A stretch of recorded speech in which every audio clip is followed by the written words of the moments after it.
God's Law and Why, Part 8. Today's Law. You shall not commit adultery, Exodus 20:14. The reason.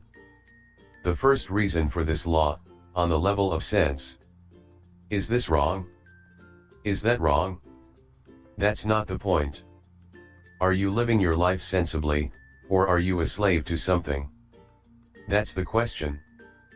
It is stupid and senseless to give in to something which seems everything today, and tomorrow will make you feel like a fool, isn't it? It's stupid to give in to something which makes you think today it's everything, and tomorrow morning it makes you look like a fool to yourself, not to somebody else. That is a senseless way to live. You must live in such a way, with so much sense, that angels should be envious of you. If you show such sense, there is no right and wrong with your life, but if you don't have such sense, everything is wrong with your life. The second reason for this law, on the level of understanding. Imagine a caged bird. If you put it in a 2 feet by 2 feet cage, it would be happy for a day, but tomorrow it'd be unhappy again. Tomorrow, if you put it in a 5 feet by 5 feet, it would be happy for 2 days and be unhappy again. If next day, I proclaimed your liberation and put you in a 100 feet by 100 feet cage, you'd be happy for a month, but the moment you become aware of the boundary, the longing to break it is instinctive. You need to understand, your longing is not for more, your longing is for all, your longing is for the infinite. Adulterous men and women are seeking infinite but only expose their ignorance. Why do I say this is, you cannot get infinite through the physical, because the very essence of physicality is boundary. You have a body only because it has boundary, isn't it so? Everything in the universe has physical existence, only because it has boundary. So seeking infinity through physicality is a foolish way to live. With just one spouse, at least you have stopped deluding yourself, at least by doing this you just might seek infinity where it could be found. The third reason for this law, on the gut level. In today's world, all thanks to social media, the evil practice has become pervasive, but despite all this, the cheater is still universally hated. Why? Because deep down we know it is wrong, and even if the media sometimes brainwash people enough to forget, the hurt of personally being betrayed quickly strips away all delusions. Adulterers often claim that the sacrament of marriage has become antiquated, but I'd like to say that if this were the case, then so is honor, telling the truth, living by your vows and valuing your word. Truth be told, the sacrament and all the aforementioned values are not at all antiquated. Ancient, maybe, but still 100% valid. Another ancient, but still valid observation is this: adulterers just want to have their cake, and eat it too. They want all the benefits and warmth and comfort of marriage, but don't want to give up any sexual freedom to get it. So how much sexual freedom will make you happy? Just how many is enough? Only you know the answer to that question, but if you make a commitment to someone, you have to honor that commitment. Why start a relationship with someone who only wants one partner when you want multiple ones? It seems rather unfair to the other person. Bottom line is, no one is above his word. If you made a vow to cleave unto her only and cleave unto him only, commonly called marriage, then humans and most importantly God, damn well expect you to abide by that commitment.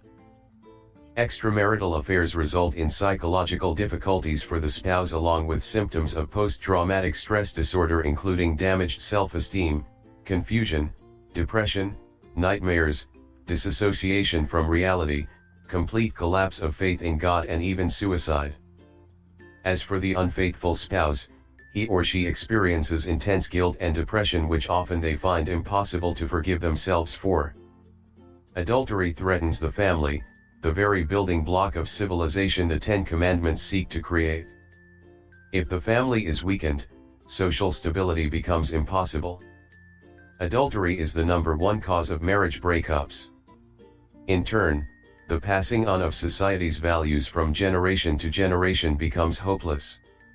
Hence, no higher civilization can be made or can endure that condones adultery. Jesus went so far as to say, "What therefore God has joined together, let not man separate." God is the one who joins man and woman together.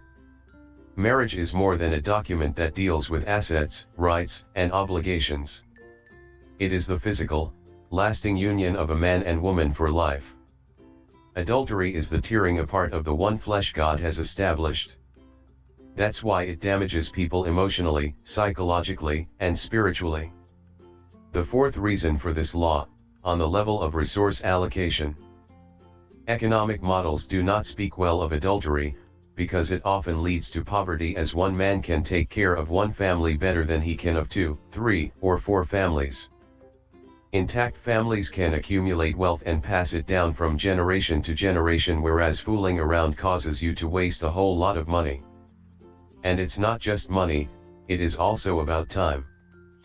Even if you have infinite amount of money, you only have a finite amount of time, and spreading it across too many family units spreads things too thin for you to really make any enduring difference in the lives of your children and spouse. This is injustice to you and to them. Stop thinking you are immortal and you'd fare better. Lastly, your energy is also limited. If you need a refresher on this, then ask any 70-year-old man about his sex life. If you think you have unlimited libido, then you are just living under a rock. To make your energy investment really count, you need to stop squandering it around. In a nutshell, focus all your time, energy, and money on a single point and you would have mastered the art of living. The fifth reason for this law, on the level of health and life. Economic and social implications of adultery are significantly responsible for the epidemic of single parenthood and abortion around the world, as well as STDs, which condoms do not fully address. There are cases where a man or woman cheats on their spouse and gets an STD, then inadvertently spreads the STD to their spouse. This is a tragic betrayal of trust, where there are long-term health consequences that are more than just emotional. Other economic impacts include ruined careers, political ambitions, etc. The sixth reason for this law, on the level of progeny. When we look at the bigger picture, we see kids also suffering the brunt parental sexual misconduct. Innocent children, as long as they live, never forget, and often find it impossible to forgive an adulterous parent who wreaks the family. They feel a sense of rejection, fear, and a lingering sense of anxiety. And while the emotional impact is horrendous for them, a child who is the result of an adulterous affair has his own set of headaches. That child will almost certainly start out life with no family, no father or mother married to each other to call his or her own. On both sides and sets of children, there is a risk that the sexual scandal could drive them to become adulterers themselves later in life. If you look at the United States, you will see that most people who finish mass sterile are people from intact families. The reason here is obvious: a single parent will find it next to impossible to help finance advanced studies for their children. Two people working together to help give the child a future worth living is more likely to succeed than just one. Kids coming from broken homes usually end growing up in daycares devoid of parental love and guidance. End result are kids who settle down when they are still kids, dropping out of school, and a ruined next generation, all because their parents did not live up to their vows. Based on a study, conducted by clinicians in 1989, children feel it when their parents are expending emotional energy outside of their family. The lingering sense of fear and anxiety makes them prone to having an affair when they get married. The seventh reason for this law, on the level of chain reaction.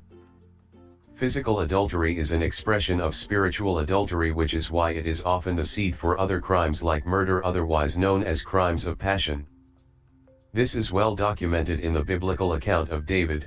The lust that led David to adultery next led him to lie and then to kill.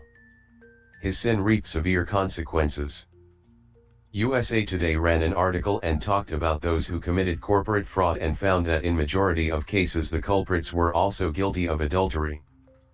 It concluded thus: if people are lying to their wives or husbands, there is great risk they're also lying to their colleagues, their board of directors and their auditors. If you cannot keep your word to someone who matters most to you, then you bloody hell won't keep it for anyone else. Given all these, it is wisdom for spouses to put their marriage ahead of their personal happiness. There will be times when you sacrifice your own happiness for the sake of your spouse, and for the relationship itself. However, when we put the interests of our spouse and the well-being of the marriage relationship above our own pursuit of happiness, paradoxically we experience a deeper and more lasting form of happiness. This is the form of happiness that comes from having good character, and an enduring love relationship with the person we vowed to be faithful to, till death do us part. The eighth reason for this law, on the level of memory. If you eat an apple, in a few hours it turns into a human being, not into a monkey or a mouse. This is because your body has a software or memory that goes and does the conversion. The integrity of this memory is of paramount importance, because if it is lost, inner conflicts happen and inner wellness becomes unstable. Sex is one of the most intimate acts people do, and in it they open up this memory body to another, and the memory of that other is likewise open to you. So in the intimate act of sex, you are not only getting entangled with the memory body of another, that other is also getting entangled in yours.